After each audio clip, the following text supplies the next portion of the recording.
Hey everybody, what is going on? Hexlex here. Got another Master Duel video for you, and we are coming back to Unchained yet again. I did definitely mean to get in a little bit more practice with this deck, but then the Challenger Cups happened, so I was busy playing with Snake Eye mostly, and, you know, things just, like, got in the way. But Challenger Cup season is over, so we are going to be looking at a bit more of a diverse pool of decks that we're going to see on the channel again. Again, thank you, everyone who was watching all the tournament report videos. I normally don't post 5, like, of the same deck, like, in a month, but, again, with the Cups, we did end up playing a lot of Snake Eye this month. Anyway, Unchained. Let's talk about Unchained a little bit. So, I don't think my build right here is too terribly different than my initial build. It might actually even be the same, because I know as far as engine goes, we're pretty much running the same ratios as last time. The D&D package included. When I first played this deck, I kind of suspected that maybe Dark Contract of the Gate and the Vice King Requiem were not good enough to be playing, and I'm a little bit more optimistic about them now, having done another play test session with Unchained, but I also think they're still fairly cuttable. And I feel like looking at the figures just on both Untapped and Master Duel meta for, like, deck breakdowns, it seems like people generally feel the same. I've noticed that the DDD package gets run, or at least the, contracts plus the Requiem get run at about a 60 to 65%. I think it's actually a 60% play rate, which, yeah, I mean, I could see playing it with the, with or without it. I do think the biggest advantage to playing without this stuff is that you get more room for some more, non-engine, like hand traps, disruption cards, maybe some more Veilers, maybe a couple of triple attacks, maybe some Drolls, something like that. Because right now, it's like, I don't know, it's not like bare bones or anything, but I don't know, this is just me playing Snake Eye and being so used to being, half my deck being hand traps, but like, you know, we're on the Seas, we're on the Ashes, we're on the Imperms, the Nib, and the Veiler, but, you know, you can always use more hand traps. That's what I think anyway. But yeah, as far as engine goes, we're still playing the same ratios here. 3 of the Aruha, 1 of the Rakia, 1 Sarama, and then the 3 Shavara, and then 1 Shyama, the blue Dowgie. And then, of course, the Tour Guides and the Fiendish Rhino Warrior. Yeah, no, so, like, this is one of those decks where the turn 1 board might not look super impressive, but it does have a good bit of layered disruption. That said, I do think this deck is definitely noticeably weaker in Master Duel than it was in the TCG. And here's the thing, I actually want to talk about this for a sec. A lot of people just cite Max C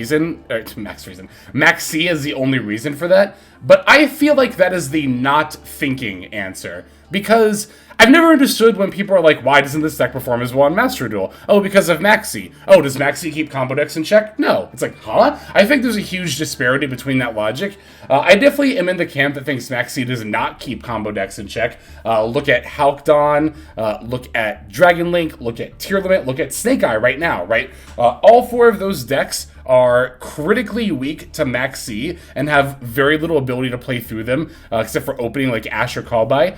And all 4 of those decks were very much the top decks of their respective formats. So, again, yeah, I don't think that Max C keeps combo decks in check. So, if that's the case, then why? Why isn't Unchained as good in Master Duel, and why did it see as much play in the OCG as opposed to TCG?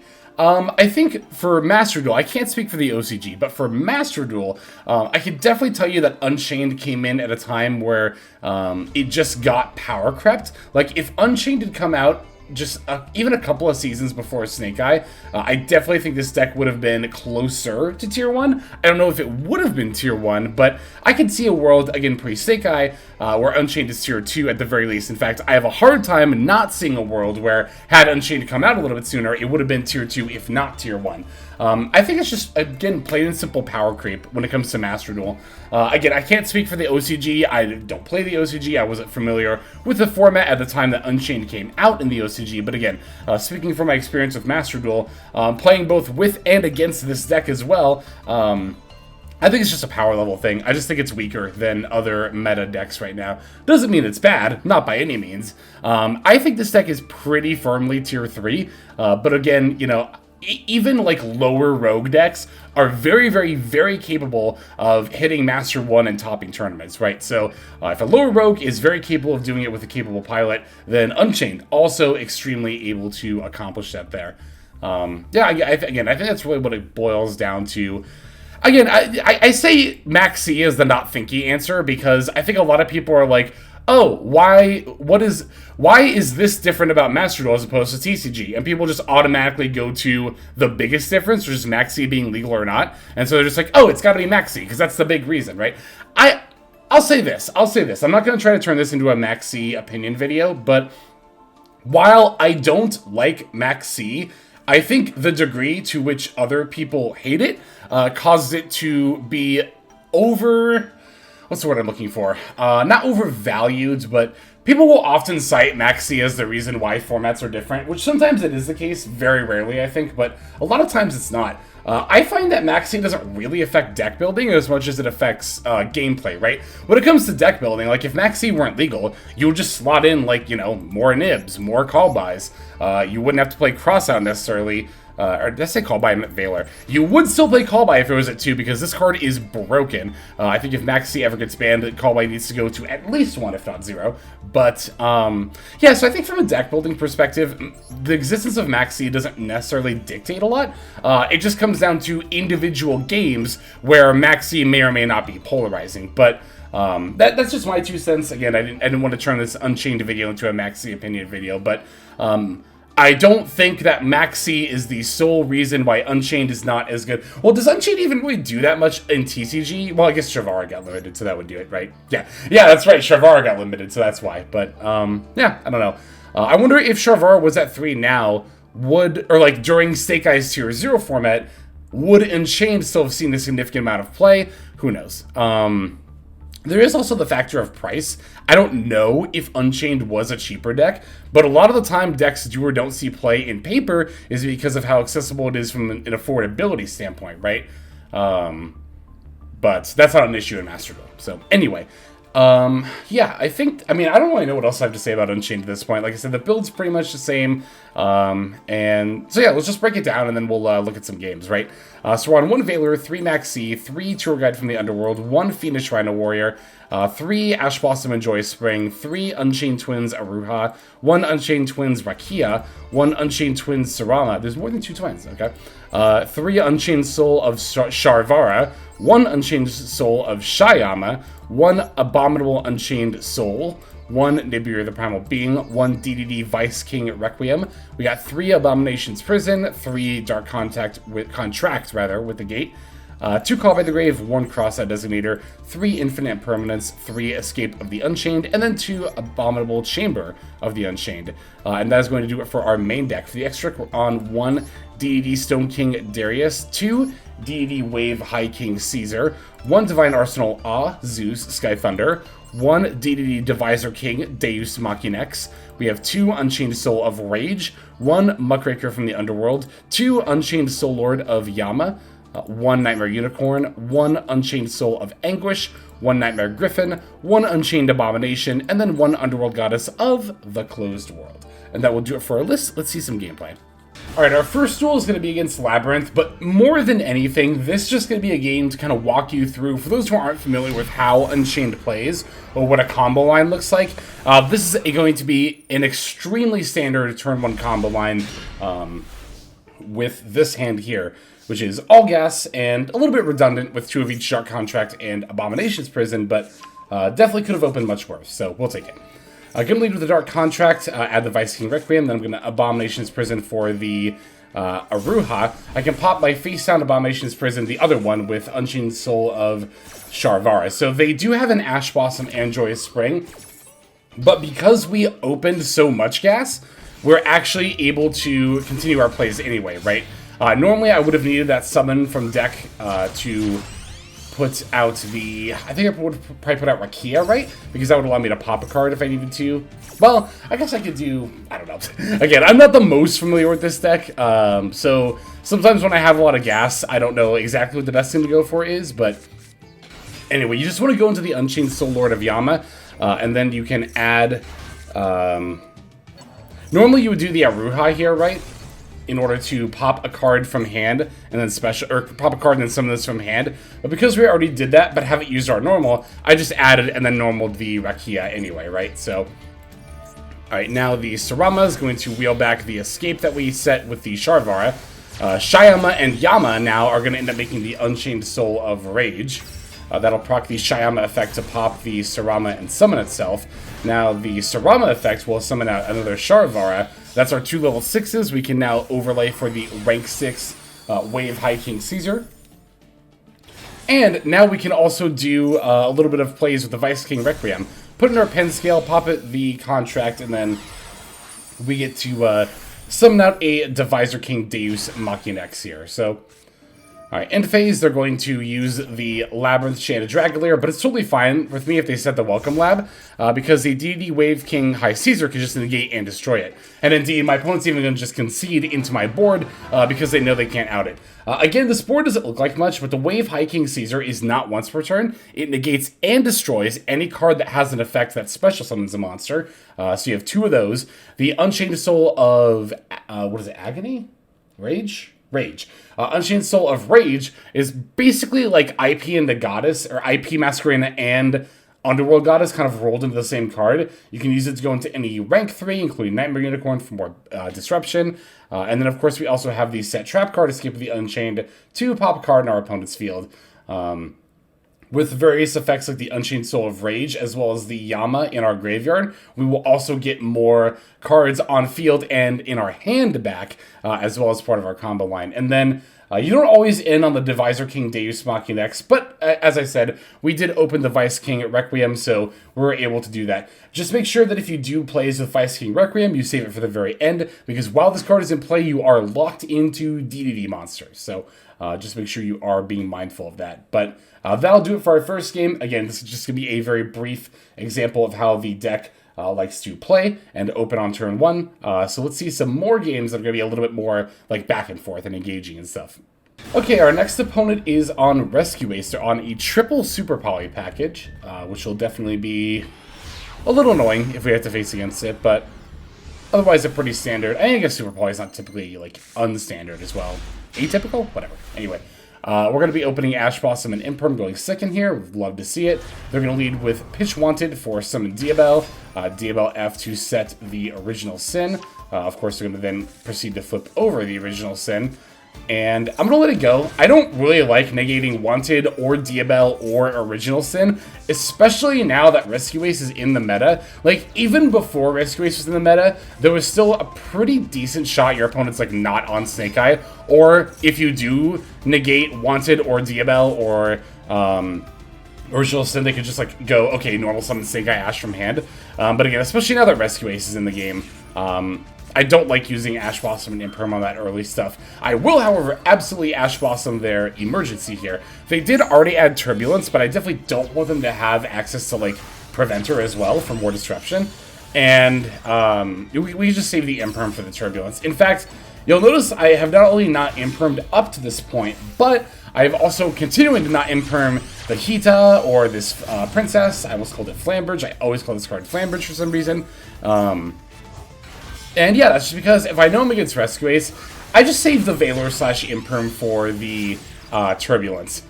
You definitely, if your opponent leads their turn by normal summon Airlifter, I would not use Valor or Imperm there, because it's so easy for your opponent to have also opened Emergency, and then they can dodge the negate and still get the summon, and then you're just like so far behind at that point, you know? Alright, here we go, like I said. Very much saving the Imperm for the Turbulence. But they are going to actually throw out Super Poly here, which is totally going to throw a wrench in my plan. So, you know, it happens. But, yeah, obviously this board wouldn't have been nearly as scary without the 4 face downs. Mud Dragon is pretty relevant. It allows them to give target protection to their fire monsters. So, we do have that going, or they do have that going for them, however. They also still have the Hydrant on the field, which is definitely with these 4 back rows getting their additional effects going to be very annoying. So I thought my opponent was going to end their turn pretty much here, right? They decided to flip over the alert to add Preventer. Okay, I'm like, okay, that actually makes sense, right? And then we can summon the Preventer. And so I'm like, okay, now you end your turn, right? Because I have to play through your back rows and your Preventer. But they linked into IP? which was like, huh? It's like, okay, you can add back, or summon back your Turbulence, right? Alright, I get that. And then move to end phase? Like, I don't know. I'm not the most experienced Rescue Ace player, but I feel like, as the opponent on the other side of this game, I was much more intimidated when my opponent had Hydrant and Preventer out, as opposed to IP plus Turbulence. I really don't know why my opponent did this play. It honestly does not make any sense to me, but, I don't know. Maybe, again, I'm not the most experienced Rescue Ace player. Maybe there are reasons to do it that I'm not aware of, but anyway, I'm going to set my face down escape, use my Sharvara effect. They're going to flip up Emergency, which I'm like, that's fine. Then I realized, like, yeah, they're going to summon out Preventer, right? And then they can sack me. Well, that's another thing that was a little confusing here. They used Emergency, but they attributed an Impulse in hand? I feel like they could have just waited for me to activate a monster effect and then summoned out the Preventer. It still had the Emergency. You could have used that to dodge a negate or just something, right? And then also summon out, like, a Fire Attacker or a Fire Engine, potentially. Anyway, I'm just going to proc my Abominable Unchained Soul effect here and go ahead and summon that to the field as well. Alright, here is Shyama, the blue Dowgie. Gonna use the Abominable Unchained Souls effect. Nice thing about that is that it doesn't actually target, so you can just destroy something whenever.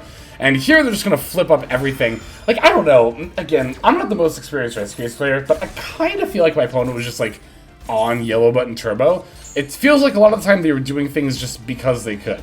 Now here things look pretty bleak, right? Our Sharvara rather, got flipped face down. This can't attack or be used as a material. Whatever shall we do? Well, what I can do is I can use Shyama effects to pop Sharvara, activate Sharvara, but then my opponent just conceded? Like, I was still very much in the planning phase of how I was going to try to... Oh, time limit, that's right. They didn't concede. I remember now. That's the other thing, too. I'm remembering this game. I'm looking back on it, and I remember that my opponent took, like, forever on their turn one. Especially, like, they seemed like they were kind of hesitant whether they wanted to go into the IP or not.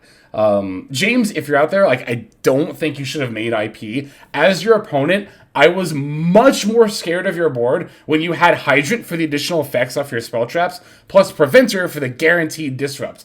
I don't think I could have played through that. I don't think I really could have played through this either, but I don't know. I guess if nothing else, this serves as a good reminder to not necessarily overcook, right? It's really easy to overcook your plays. And to be fair, maybe James was just new to Rescue Ace. There's nothing wrong with that, right? You can definitely be inexperienced with the deck and go to ranked ladder anyway. But I don't know.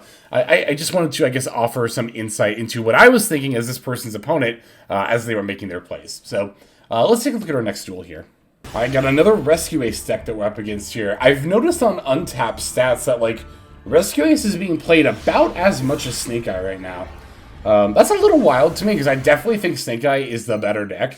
Maybe post-banless, Rescue Ace just ends up being, like, enough better that... I don't know, though. Like, I don't know. Rescue Ace is obviously a very, very good deck, but I think the main weakness it has over Snake Eye is that it's more reliant on going first, typically. But yeah, anyway, gonna lead with this. Actually, if I remember, gonna be another pretty typical combo line, right? Leading with the Tour Guide into the Fiendish Rhino Warrior. Chainlink 1 Yama, Chainlink 2 Rhino. The Rhino is gonna end up dumping the Sharvara. And because I already have a Ruha, I'm just gonna add Abominable Unchained Souls here. Ooh, excuse me. Anyway, a Ruha popping the Escape. There's the yeah. Which one is this again? Sarama. Yeah, the names of this deck. There's Sarama, Sharvara, Shyama. And there's more than 2 Unchained twins. That's a little wild to me. But anyway, yeah, like I said, we're doing just the same kind of thing that we did in our first game, rather, as far as like turn 1 combo line goes. We even also have the Vice King Requiem here, so we're going to go ahead and slap that down and then get our Deus Machina next as well. It only has the 1 material, though, so it can't really use its effect. I'm trying to think, like, is there a way for me to wheel the other material? Because I know that you can also destroy a Dark Contract card you control, but you have to pop the Dark Contract, yeah, to be able to summon this thing. So I don't know. Maybe there is a way to get that, but If there is, I'm not aware of it off the top of my head. Either way, this setup is looking pretty good to me. Pitching O-Line for the DML, so they're going to be on the Auroradon package, this particular Rescue Ace deck here. O-Line is also going to give them a token, and then DML is going to set the original sin. Fun fact, you can't actually send a token for original sin because tokens can't go to the graveyard, and the card has to go to the graveyard as part of the cost. Now here I am going to use the Wave High King Caesar against the original sin.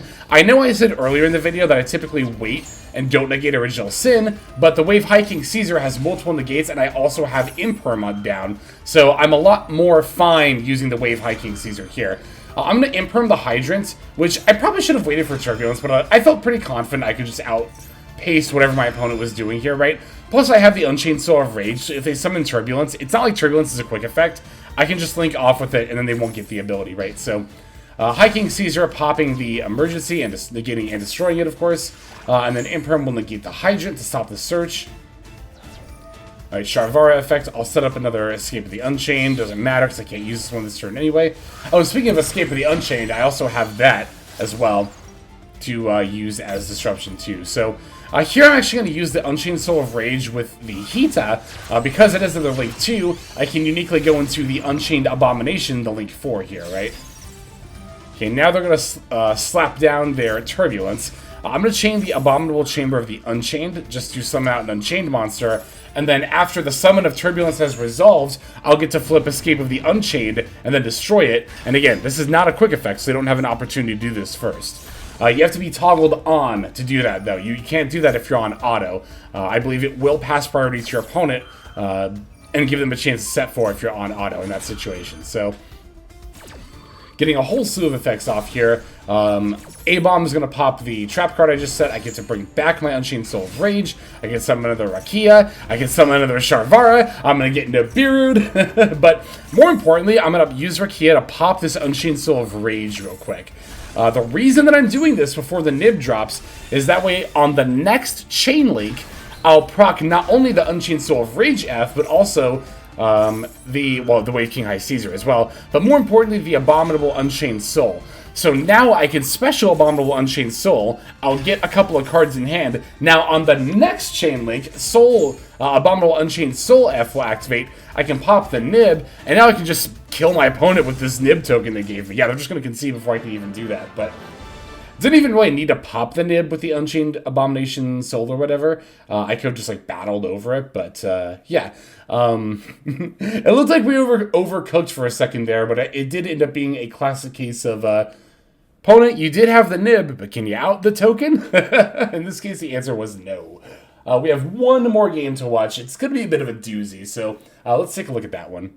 Alright, our last game is going to be against Super Heavy Samurai Sword Soul, a combination of the two strategies there. And I'm going to warn you all ahead of time right now, you're not going to see optimal play from me in this game. But you will see me do some, like, kind of interesting things here.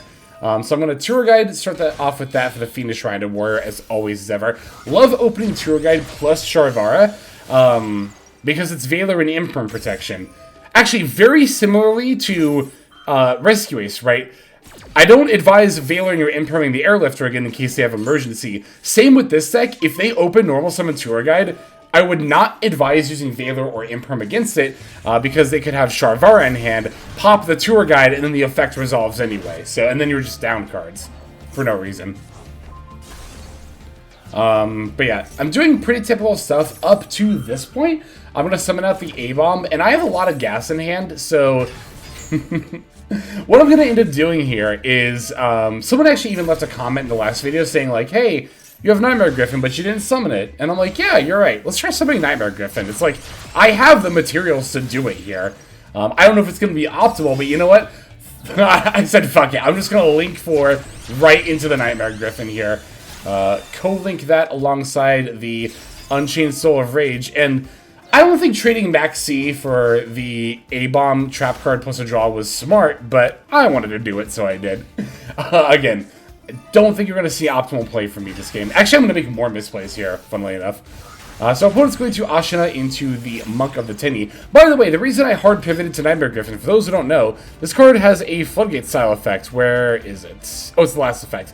Special summoned monsters on the field cannot activate their effects unless they are linked. Linked means they have an arrow pointing to them, but not co-linked. Co-linked is when there's two arrows pointing at each other. But linking just means an arrow's pointing at one of the monsters. Oh, yeah. So, here was one of my misplays, by the way. I summoned out my Abominable Unchained to try to pop their Monk of the Tendiad, but I was like, what the heck? Why didn't it resolve? Well, duh, you didn't put it next to your Nightmare Griffin! Oh, I was so mad at myself when I saw that. I was like, I just didn't even think about zone placement at all when I summoned there. I also, I used the escape here for some reason. Like, I kept forgetting about my own Nightmare Griffin. Well, I think I actually forgot about it altogether and then realized all at once here, oh, I couldn't use it because of the co-link. I also didn't need to destroy the Shaman because it wasn't linked either, so. I'm just gonna let the tie-up battle into the Unchained Soul of Rage. Like, I'm not even gonna bother using the effect here. I don't know. I don't need it. I just don't feel like I need to. Yeah, here they can bounce my Nightmare Griffin, but I'm like, whatever. It doesn't matter anymore. You've already battled. Opponents already used their battle phase, so like I know I'm gonna live through to the next turn. And if all they have is a Qixing Longyan, this is a good card, but by itself, not enough to stop me. Good lead with Tour Guide for the Aruha. They're going to try to banish it. I will chain popping it with the Sharvara. That way I will not only get to keep a body on board, but also get an additional one because I destroyed one of my Unchained monsters. Oh no, because it was negated. Never mind, JK. Oh no, I don't have any targets left in deck because it can't summon itself. That's right. My big turn one combo line also used like pretty much every Unchained name from my main deck, so. Oh yeah, here I was gonna go for the Divisor King Days Machinex, but then they had the Nib, and I was like, ah! But that's actually fine, because I can just set Escape with the Sharvara and pass, and, you know, I got a big token, I got a Max C, that might be enough to get me there. And sure enough, they actually do not have an out for their own token. Oh, I guess that would be one reason why Max C is a little better. I don't know, is it though? Because that's really true of like every long-form combo deck. Oh, but not every long-form combo deck sets up a negate. Oh, okay. So here's what I'm thinking, right? Maxi into Nib does make it make a little more sense to me why Unchained isn't as good in OCG/Master Duel as TCG. And, you know, I'm thinking like, oh, but what about Halcdon? Those are the long-form combo decks. Well, a lot of those do set up the negate to stop the Nib, but you still don't want to play into Maxi with any of those decks. And also on top of that, you know, there's still the factor of, like, oh, jeez, I lost track of my train of thought in the middle of my sentence. But long story short, like, I don't think that it's necessarily Maxi. I don't know. I can see it, like, again, I can see a world where Maxi into Nib matters more against this deck than a lot of other decks that set up negates. But you can also nib a lot of those decks beforehand anyway. So I think it's a pretty minimal difference if there even is one. And I don't think it is enough to make Maxi the reason why Unchained sees less play or is less powerful in Master Duel. So, that's just my 2 cents. But that'll do it for this video. Thank you, everybody, for watching. Let's go ahead and move now to our outro. Hey everybody, thank you so much for watching all the way to the end of the video. That means a lot to me. It's also a great way to support the channel, so thank you very much in that way as well.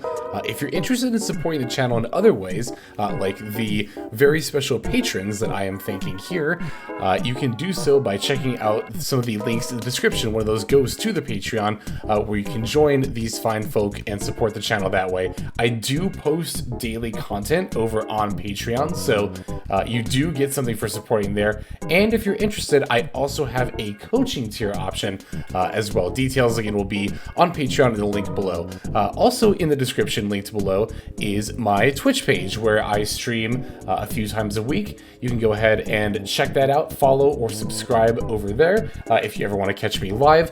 You'll also find my second YouTube channel if you feel like subscribing over there to watch some of the Twitch VODs as well as some additional non-Yu-Gi-Oh related content that I make over there. Again, any of those links you want to check out is all a great way of supporting. But again, even if you don't do that, just watching was also a fantastic way to support. And once again, I have to thank you so very much. But in any case, this is Hexlex. I'm going to be signing out, and I'm hoping you have a fantastic day.